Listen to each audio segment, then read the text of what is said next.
anaknya sudah makan? Oke, anaknya harus makan ya biar tidak sakit perut ya. Biar tidak mudah sakit harus makan, tidak boleh malas makan ya. Hari ini kita ice cream dulu ya. Semua anaknya berdiri. Tangan di atas, tepuk tangan. Tangan di samping, putar-putar. Kaki di bawah, jalan di tempat. Ayo semua gembira.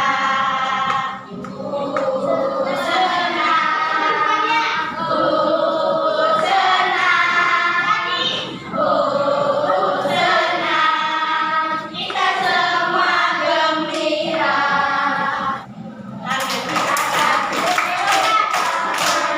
Tangan di samping diputar-putar, kaki diangkat, jalan di tempat. Ayo semua gembira.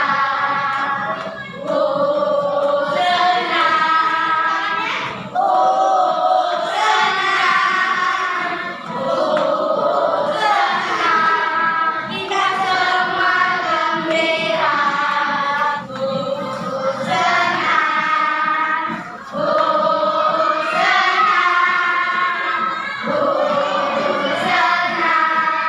Kita semua gembira.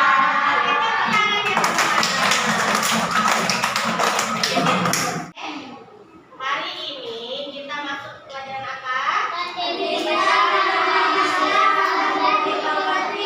Pendidikan agama Islam dan budi pekerti ya.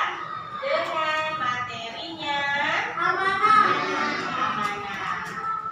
Oke. Baik anak-anak semua, hari ini kita akan mulai pelajaran kita ya. Nah, sebelum kita masuk pelajaran inti hari ini, Ibu Putri mau bertanya dulu, pelajaran kita minggu kemarin apa? Jujur? Masih ingat? Ada berapa bentuk macam kejujuran? 3. Apa saja? Jujur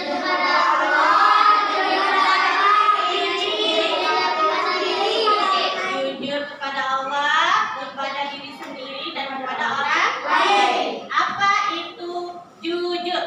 Tidak berbohong. Tidak berbohong.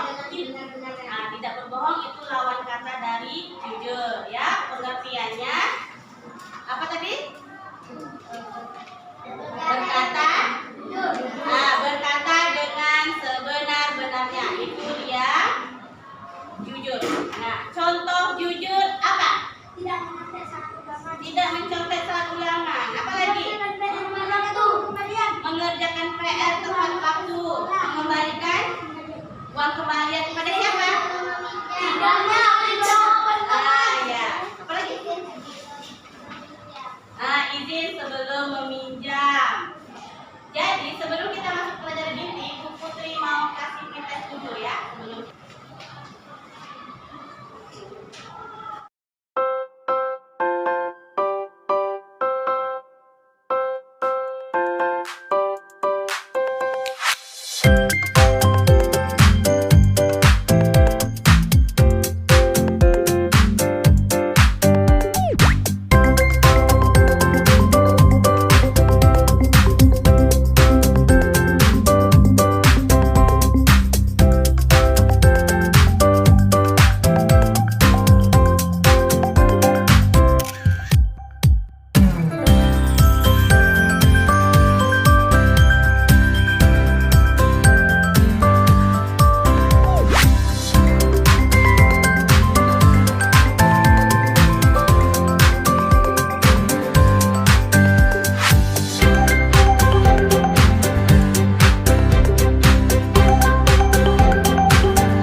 amanah dalam kehidupan sehari-hari setelah memahami literasi materi dan menggali informasi dengan benar. Peserta didik mampu menunjukkan sikap perilaku amanah sebagai implementasi pemahaman kisah keteladanan Nabi Muhammad SAW setelah memahami literasi dan menggali informasi dengan benar. Melalui tanya jawab, peserta didik akan mampu menemukan sumber surat Al-Quran tentang sikap perilaku amanah dengan benar.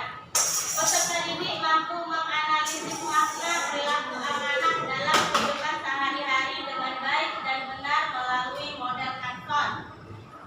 Peserta didik mampu menemukan contoh perilaku amanah dalam kehidupan sehari-hari dengan baik melalui model Kanson. Kita masuk ke pelajaran inti ya. Nah, sebelum kita menjelaskan tentang amanah, kita nonton video dulu ya.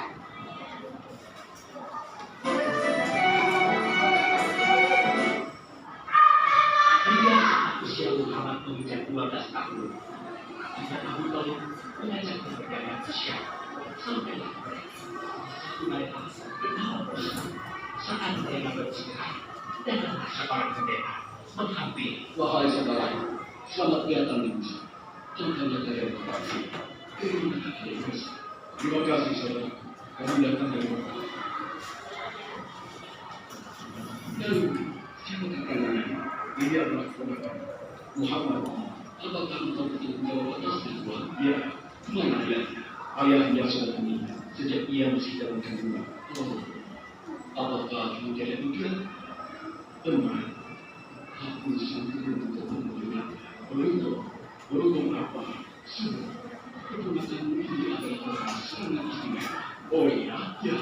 Dia jelas mengerti. Menolak putusan Allah. Bagaimana kau tahu hal itu? Aku tahu karena aku seorang pendeta. Dan kita kedatangan dia sebagai seorang putusan Allah. Sudah disampaikan dalam kecil. Bahkan aku pun bisa mengetahuinya. Dari sisi penampilan, dia belajar di bagian bawah tulang sama bahunya. Dia menurut orang bawahnya sebagai tanda kepentingannya. Begitu. Pendeta bernama Basira menyampaikan kepada pengawal memberikan kemudian ia berusaha agar menjaga baik-baik keponakan ini. Karena Muhammad kelak di suatu saat akan menghadapi banyak gangguan dan keringanan. Istriku, Muhammad sudah berusia 25 tahun. Aku pikir sudah saatnya dia untuk menikah. Betul suamiku. Namun, dengan siapakah dia akan kita jodohkan? Kemarin kami tidak menikah bersama. Dan kami ingin Khadijah untuk menjadikan Muhammad sebagai suaminya. Khadijah yang mulia itu. Betul istri. Khadijah yang selama ini mempercayakan dapatnya darahnya kepada Muhammad. Kenapa dia memilih Muhammad? Ya, Khadijah memiliki kejujuran dan kebaikan Muhammad. Menurut diri bagaimana? Aku pikir Khadijah adalah wanita terbaik pada Muhammad. Kita semuanya. Tetapi usia 25 tahun, Nabi Muhammad menikahi Khadijah yang berusia 40 tahun. Dari pernikahan itu, mereka dikaruniai Allah 6 orang anak. 2 laki-laki adalah Al-Qasim dan Abdullah, sedangkan putrinya adalah Zainab, Ruqayyah, Ummu Kulsum, dan Fatimah. Namun, kedua putranya itu telah meninggal semenjak mereka kecil. Tadi sudah menonton video ya. Siapa yang bisa menceritakan ringkasan dari video tadi? Siapa? Angkat tangannya. Oke. Silakan buat suaranya ya. Pada usia 12 tahun, Nabi Muhammad mulai berdagang ke Syam bersama pamannya. Dalam berdagang, beliau selalu memberikan amanah kepada saya. Barang dagangannya yang dititipkan kepadanya juga dijaga dengan baik. Dengan sifatnya itu, beliau mendapatkan gelar Al-Amin, artinya orang yang dapat dipercaya. Sebagai umat Nabi Muhammad, kita harus meneladani perilakunya, misalnya rajin belajar, menjaga nama baik orang tua kita, mengerjakan tugas sekolah, menjaga nama baik guru dan sekolah.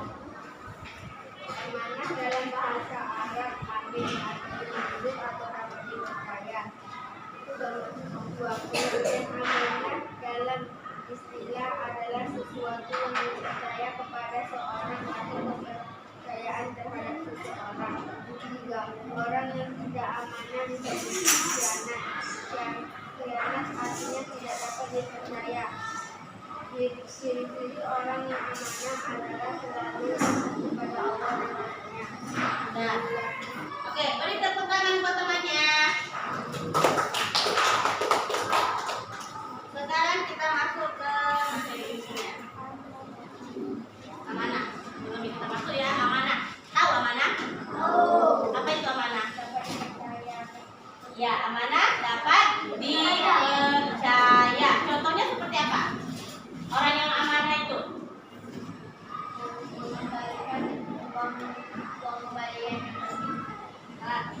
contohnya rajin belajar, ya. Itu baru amanah. Rajin belajar itu amanah kepada diri sendiri, ya. Rajin sholat, itu juga amanah kepada Allah Subhanahu wa Ta'ala. Menjaga nama baik orang tua itu juga amanah, ya. Oke. Sekarang kita masuk lihat ini. Nah, ini amanah. Oke. Lihat amanah. Perhatikan ke depan. Lihat PPT-nya. Amanah dalam bahasa Arab jelaskan. Siapa yang mau menjelaskan? Membaca? Ayo silakan.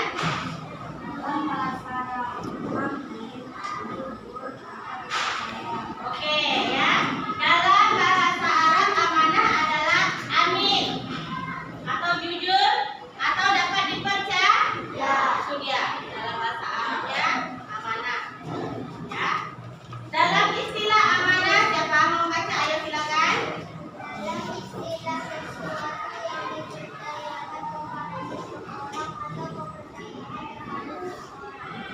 Oke, dalam istilah amanah adalah sesuatu yang dipercaya kepada seseorang atau kepercayaan terhadap seseorang, ya. Amanah apa? Khianat, ya. Amanah. Orang yang tidak amanah disebut khianat. Itu lawan kata amanah, ya. Ya, khianat itu sama juga dengan tidak dapat dipercaya. Ya. Oke, lanjut. Nih, ada dalilnya yang menjelaskan tentang amanah. Siapa nanya yang mau membaca? Silakan.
harus kita jaga. Itu dia namanya amanah terhadap diri sendiri, ya.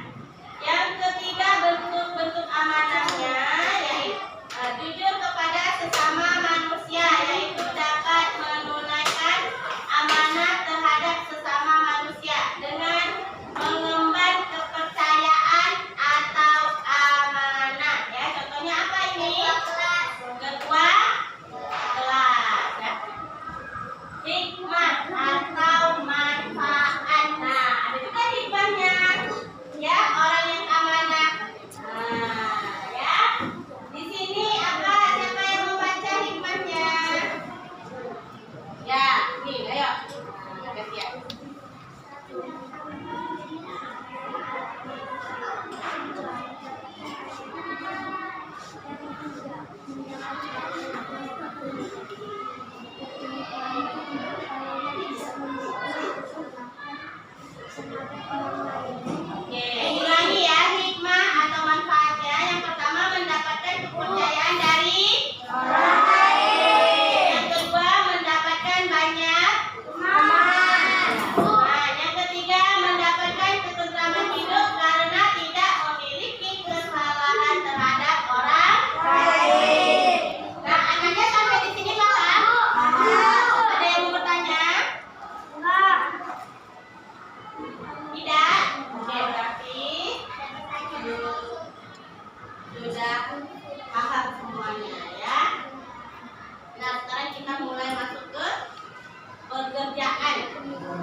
Thank